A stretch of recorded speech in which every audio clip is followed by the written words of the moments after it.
यह अधिकार आपने नहीं दिया। यह अधिकार किसी भारतीय जनता पार्टी के लोगों ने नहीं दिया। यह अधिकार बाबा साहब डॉक्टर भीमराव अंबेडकर जी के द्वारा लिखे गए भारत के संविधान ने दिया मानकर, और आप उस संवैधानिक अधिकार को छीन रहे हैं एक गैर संवैधानिक बिल लाके। क्या क्या लिखा इस कानून के अंदर आपने, किस तरीके से आपने इस संविधान की हत्या करने का काम किया। आप बड़ी बड़ी बातें कर रहे हैं। यह सरकार कह रही है कि ये कानून हम मुसलमानों के भले के लिए आ रहे हैं। जब मैं आपसे सुनता हूं तो मुझे लगता है कपिल शर्मा कॉमेडी सर्कस में बोल रहा है। आप मुसलमानों का भला कर रहे हैं, आप मुसलमानों का भला कर रहे हैं। दोनों सदन में एक भी सदस्य, दोनों सदन में सिर्फ एक सदस्य गुलाम अली को छोड़ के एक भी सदस्य आपका मुसलमान नहीं है। आप मुसलमानों का भला कर रहे हैं, आप मुसलमानों का भला कर रहे हैं। पूरी सरकार में एक मंत्री आपका मुसलमान नहीं है, आप मुसलमानों का भला कर रहे हैं।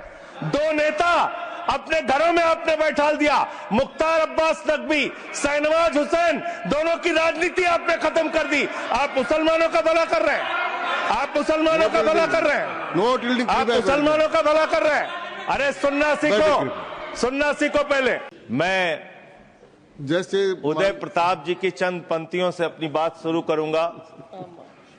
न मेरा है न तेरा है, ये हिंदुस्तान सबका है।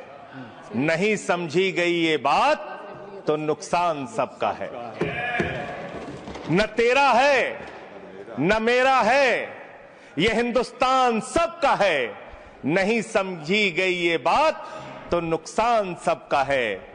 जो आकर मिल गई इसमें वो दिखलाई नहीं देती, जो नदियां मिल गई इसमें वो दिखलाई नहीं देती।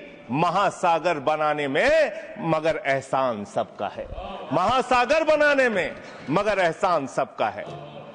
मान्यवर, हम लोग बचपन से एक शब्द सुनते आए, सरकार माई बाप। सरकार माई बाप यानी कि जो सरकार होती है वो लोगों की माई बाप होती है, मां की तरह ख्याल रखती है, पिता की तरह ख्याल रखती है। लेकिन अगर कोई सरकार अपने बच्चों को उसका गला घोटने पे उतारू हो जाए तो वो फिर सरकार निष्पक्ष सरकार नहीं है मान्यवर। वो सौतेली मां है, वो सौतेली मां है, उसका व्यवहार सौतेला है। और आज आप जो काम कर रहे हैं इस बिल के माध्यम से, आप बाबा साहब डॉक्टर भीमराव अंबेडकर जी के द्वारा लिखे गए संविधान की हत्या कर रहे हैं।